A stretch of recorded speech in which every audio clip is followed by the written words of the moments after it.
हरे कृष्ण। तो अभी हम ये सुनेंगे कि कार्तिक मास में हम क्या क्या कर सकते हैं जिससे हम भगवान श्री हरि की सुदुर्लभ शुद्ध भक्ति को प्राप्त कर रहे हैं। सबसे पहला है कि प्रत्येक दिन नियमित रूप से श्री दामोदर अष्टकम, गोपी गीत या राधा कृपा कटाक्ष स्तोत्र आदि रिसाइट करें, आवृत्ति करें और भगवान दामोदर को दीपक दिखाएं। हो सके तो सुबह शाम, नहीं तो किसी भी समय, शाम के समय भी इसे दिखा सकते हैं। तो एक है। और दूसरा पॉइंट है श्रीमद् भागवतम के 10वें स्कंद, और जो हमारे महाप्रभु के संप्रदाय में आके माधुर्य रस में भक्ति करना चाहते हैं, उनके लिए विशेष करके रास पंचाध्याय 10वां स्कंद का 29, 30, 31, 32 और 33 के 5 अध्याय को आप कार्तिक मास में श्लोक और अनुवाद के साथ आवृत्ति कर सकते हैं, और अगर समय मिले तो उसको पढ़ सकते हैं। ये बहुत लाभदायक है। और तीसरा पॉइंट, प्रत्येक साधक को तुलसी में जलदान, तुलसी महारानी की परिक्रमा, मंदिर की परिक्रमा 4 बार, अगर आप मंदिर के पास रहते हैं या मंदिर जाते हैं तो नियमित रूप से मंदिर की 4 बार परिक्रमा। और अगर कोई साधक ब्रज में वास करते हैं तो नित्य नियम बनाए कि संभव हो तो वृंदावन की रोज परिक्रमा या गिरिराज की परिक्रमा या बरसाना धाम की परिक्रमा ये कर सकते हैं।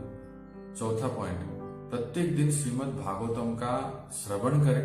किसी वरिष्ठ भक्त, अनुभवी भक्तों से, अनेक भक्त कथा करते हैं, क्लास देते हैं हमारे आंदोलन में, और अनेक कथाएं जो है सीधा प्रसारण होती है मंदिरों से, इंटरनेट के माध्यम से, वो आप सुन सकते हैं।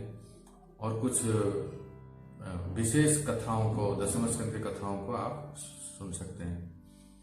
और 5वां पॉइंट है श्रीमद् भागवतम का अध्ययन करें, 10वें स्कंद का अध्ययन करें। एक तो मैंने बताया पाठ करें, श्लोक और अनुवाद, और ये मैं कह रहा हूं 5th पॉइंट जो है भागवतम का अध्ययन करें, श्रीमद् भागवतम के 10वें स्कंद का, या कोई भी हमारे गौड़ीय गोस्वामियों के द्वारा रचित जो ग्रंथ है, चाहे जीव गोसाई पाद हो, रूप गोसाई पाद हो, या विश्वनाथ चक्रवर्ती पाद, या कवि कर्णपुर के अनेक जो ग्रंथ हैं, कोई भी एक ग्रंथ चुने और प्रयास करें कि इस महीने में मैं इसको पूरा करूं, इसको अध्ययन करके पूरा पढ़ के।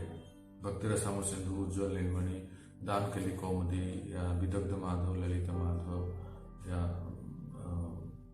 रघुनाथ दास गोस्वामी की विलाप कुसुमांजलि इत्यादि, ये हमारी भक्ति को और पुष्ट करती है।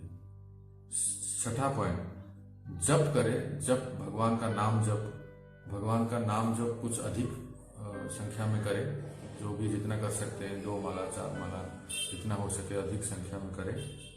7वां पॉइंट, कुछ सेवा करें, विग्रहों का सेवा, वैष्णवों का सेवा, धाम में आए तो धाम सेवा, कुछ अवश्य गुरु वैष्णव का, भगवान का सेवा करें।